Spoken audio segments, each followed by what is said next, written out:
Hello സുഹൃത്തുക്കളെ, നമ്മൾ അബിയു വാങ്ങുമ്പോൾ ശ്രദ്ധിക്കേണ്ട കുറച്ച് കാര്യങ്ങളാണ് നമ്മളിന്ന് പറയണത്.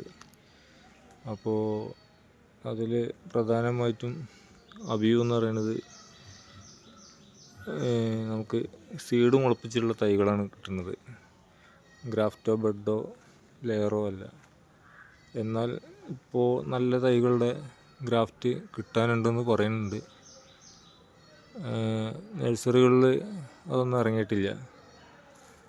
അപ്പോൾ ശ്രദ്ധിക്കേണ്ട കാര്യം വെച്ചാൽ ഇത് ഞാൻ നമ്മുടെ ഓൺ ഗ്രൗണ്ടിൻ്റെ ടാഗിട്ടുള്ളൊരു തൈ വാങ്ങിയതാണ്. ഇതിൽ തന്നെ ഇത് ഒരു നിപ്പിൾ ടൈപ്പ് എന്ന് പറഞ്ഞിട്ടാണ് അന്ന് ഇറങ്ങിയിരുന്നത്.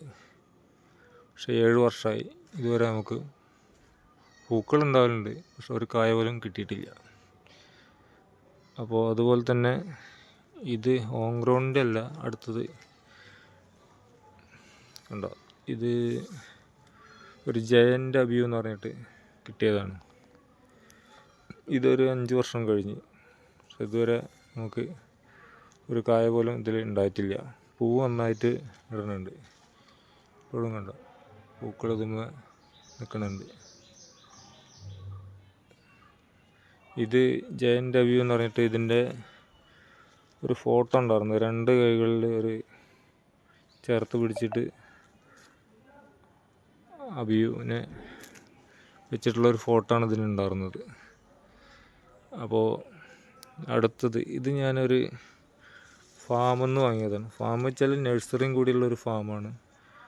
ആൾക്കതിനെ പറ്റിയിട്ട് അത്യാവശ്യം അറിവുള്ളൊരു ആളുടെ കയ്യിൽ നിന്ന് തന്നെയാണ് വാങ്ങിയുള്ളത്. ഒരു ഇമ്പോർട്ടഡ് പ്ലാന്റാണെന്ന് എനിക്ക് തരുമ്പോൾ പറഞ്ഞത്.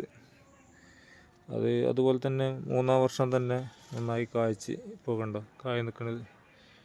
3-ാം വർഷം തന്നെ ഒരു 7 അബിയു നമുക്ക് ഉണ്ടായി കിട്ടി.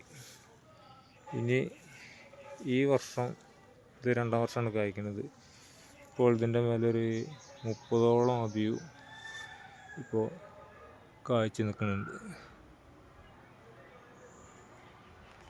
അപ്പോൾ അബിയു വാങ്ങുമ്പോൾ ശ്രദ്ധിക്കേണ്ടത്, നല്ല വിശ്വസിച്ച് വാങ്ങാൻ പറ്റുന്ന ഫാമുകളിൽ നിന്ന് അബിയു നിങ്ങൾ വാങ്ങുക.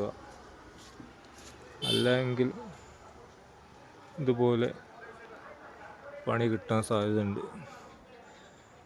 അപ്പോൾ ഹൈബ്രിഡ് തൈകൾ തന്നെ നോക്കി വാങ്ങുക. ഹൈബ്രിഡ് എന്ന് വെച്ചാൽ നന്നായി പൂക്കണതും കായ്ക്കണതുമായുള്ള സീഡ് മുളപ്പിച്ചുള്ളതാണ് ഹൈബ്രിഡ് നമ്മൾ ഉദ്ദേശിക്കുന്നത്.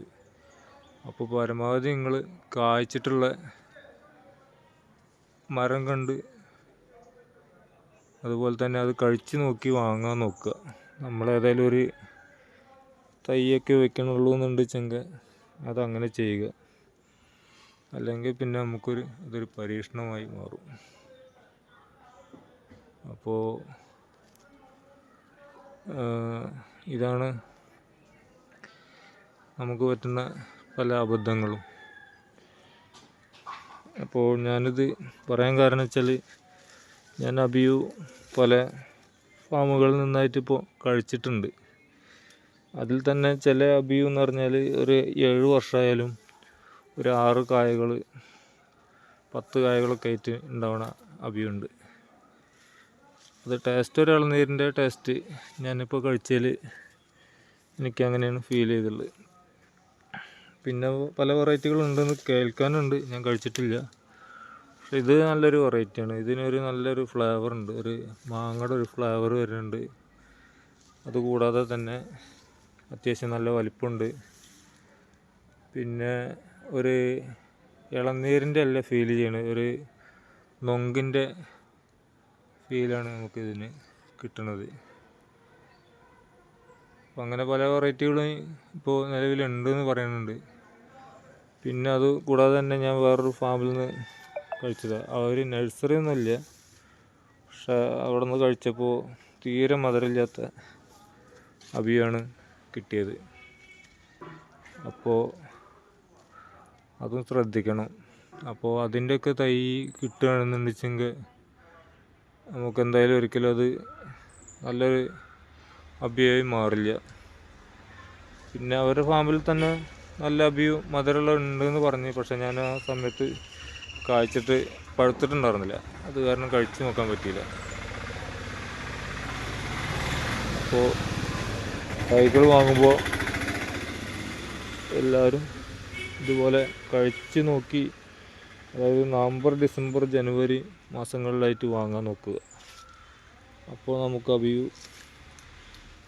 മരത്തിൽ നിന്ന് നമുക്ക് കാണാൻ പറ്റും എത്രത്തോളം